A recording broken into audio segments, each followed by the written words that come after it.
दोस्तों, एक औरत जिसके पति को गुजरे हुए अभी कुछ ही दिन हुए हैं और वह औरत अपने जेठ जी के बेटे के साथ कब रिलेशनशिप में आ जाती है उसको पता ही नहीं चलता है और दोनों छुप छुप कर संबंध बनाने लगते हैं। एक दिन उस महिला की बेटी स्कूल में थी। अचानक से उसके पेट में दर्द उठने लगता है। स्कूल वाले उसको दवा देते हैं, उसका इलाज करवाते हैं, लेकिन उस लड़की को कुछ फायदा नहीं होता है। तो स्कूल वाले उस लड़की को उसके घर पर लाकर छोड़ देते हैं। वो लड़की जब घर का दरवाज़ा खटखटाती है तो घर से कोई नहीं निकलता है। थोड़ी देर के बाद दरवाज़ा खुलता है तो वो लड़की देखती है कि उसका बड़ा भैया यानी कि उसके ताऊ का बेटा और उसकी मम्मी एक साथ घर से निकल रहे हैं। लेकिन वो लड़की इतनी छोटी थी कि उसे कुछ समझ में नहीं आता है। इस बात को काफ़ी दिन हो जाते हैं और वो दोनों आपस में मिलते रहते हैं। कुछ दिनों के बाद वो लड़की अपने भैया और अपने मम्मी को एक साथ संबंध बनाते हुए देख लेती है और फिर वह अपने बड़े भाई से बताती है और इस बात की चर्चा पूरे मोहल्ले में फैल जाती है।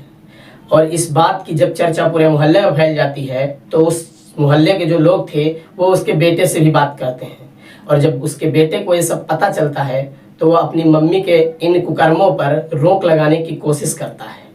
और उसी बीच में एक ऐसा कत्ल होता है, एक ऐसी भयानक घटना होती है जिसे जब लोगों ने सुना तो लोग आश्चर्य और हैरान रह गए कि कोई इंसान आखिर ऐसा कैसे कर सकता है। नमस्कार, प्रणाम, आदाब, सत श्री अकाल।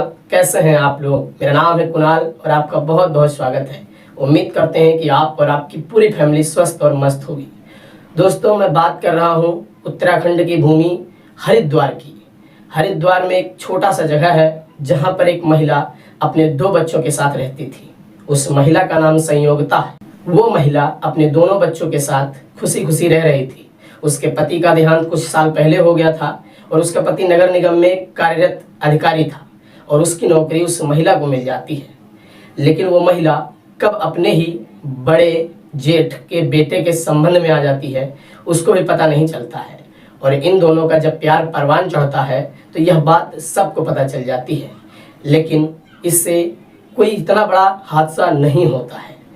लेकिन जब बात आती है 31 दिसंबर 2023 की, तो ये जो लड़का था यानी कि उस औरत के जेठ जी का बेटा और संयोग था, ये दोनों न्यू ईयर में कहीं जाने का प्रोग्राम बनाते हैं। लेकिन जब इस बात की भनक उसके बेटे को लगती है जिसका नाम क्रिस होता है तो वह अपनी मम्मी से कहता है कि मम्मी, बदनामी बहुत हो चुकी है, अब इन सब पे रोक लगाना बहुत ज़रूरी है और आप कहीं ये हैप्पी न्यू ईयर मनाने नहीं जाओगी। और जब यह बात उस लड़के को पता चलती है, अमित कटियार जिसका नाम होता है, यानी उसके जेठ जी का जो लड़का था उसका नाम अमित कटियार होता है। और जब अमित कटियार को इस बात का पता चलता है तो वह बहुत ही गुस्सा होता है क्योंकि उसने बहुत सारे प्लान बना रखे थे, होटल बुक करवा रखा था। तो वो अपनी चाची से कहता है कि मैंने बहुत सारे प्लान बना रखे थे, मैंने होटल बुक करवा रखा था, प्लानिंग सारी हो चुकी है, अब तुम ऐसे कैसे मना कर सकती हो। और 31 दिसंबर को ही रात में अमित कटियार अपने चाची के घर आता है और उनसे कहता है कि मैं जा रहा हूँ क्रिस के लिए कपड़े दिलवाने। तो क्रिस और अमित कटियार ये दोनों मार्केट निकल जाते हैं, वहाँ कपड़ा लेते हैं। फिर ये दोनों एक घर में चले जाते हैं जो इसके माँ का ही दूसरा घर होता है। वहाँ बैठकर अमित कटियार के 2 दोस्त भी होते हैं। ये चारों बैठकर शराब पीते हैं और शराब पीते पीते इतना नशे में हो जाते हैं कि इनको पता नहीं चलता है। फिर इनके जो 2 दोस्त होते हैं वो अमित कटियार से कहते हैं कि भाई, नशा काफ़ी ज़्यादा हो चुका है और रात भी हो चुकी है, तो मैं जा रहा हूँ अपने घर। फिर वो दोनों वहाँ से निकल आते हैं और अमित कटियार भी चला आता है। और अमित कटियार जब घर आता है तो उसकी चाची उससे पूछती है कि क्रिस कहाँ है। तो कहता है कि वो अपने दोस्तों के साथ कहीं घूमने गया है, आ जाएगा। उसके बाद अमित कटियार अपनी चाची के साथ पूरी रात रहता है और संबंध बनाता है।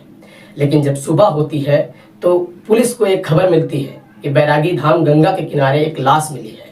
और जब पुलिस उस लाश को लेकर पोस्टमार्टम में भेज देती है और पुलिस इस बात की खोजबीन करने में लगती है कि आखिर इसका मर्डर किसने किया, इसका कत्ल किसने किया। लेकिन उसी दिन ये जो अमित कटियार की चाची और अमित कटियार भी पुलिस स्टेशन पहुंच जाते हैं और क्रिस की गुमशुदगी की रिपोर्ट लिखवा देते हैं।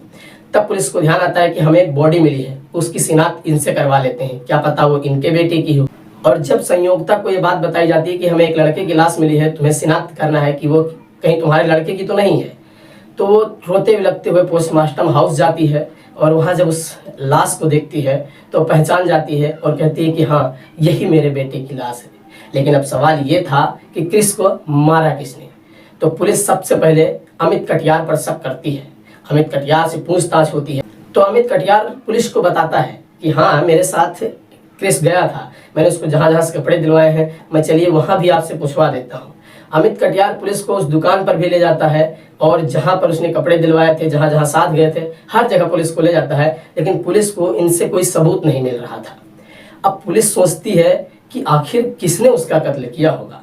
तो पुलिस को फिर दिमाग में आता है कि एक बार अमित कटियार से सख्ती से पूछताछ की जाए। और जब अमित कटियार से सख्ती से पूछताछ की जाती है तो अमित कटियार तोते की तरह वो कहानी बताता है जिसे सुनने के बाद आप हैरान रह जाएंगे। अमित कटियार बताता है कि जब क्रिस मेरे साथ दुकान पर गया कपड़ा लेने, और उसके बाद जब हम लोग क्रिस के दूसरे वाले घर पे गए जहाँ शराब पी रहे थे, मेरे दोनों दोस्त शराब के नशे में उठकर वहाँ से चले गए, और तभी मुझे ध्यान आया कि क्रिस जो उसकी मम्मी और मेरे बीच में रोड़ा बन रहा है, इसको रास्ते से हटा देता हूँ। फिर वहीं पड़ी रस्सी से उसका गला घोंट दिया और फिर पत्थरों से उस पर वार किया और उसके बाद उसे बैरागी धाम गंगा के किनारे फेंक दिया। दोस्तों, ये कहानी जब लोगों के सामने आई तो लोग भी हैरान रह गए कि कैसे रिश्ते में लोग कैसे कैसे कांड कर देते हैं। दोस्तों, इस कहानी का उद्देश्य किसी की भावनाओं को ठेस पहुंचाना नहीं, बल्कि समाज में हो रही घटनाओं से आपको रूबरू करवाना है, ताकि आप सावधान रहें, सतर्क रहें और ऐसे संबंधों में कभी ना जाएं, क्योंकि ऐसे संबंध ना तो समाज स्वीकार करता है और ना ही कानून। हालांकि अमित कटियार को जेल भेज दिया गया है।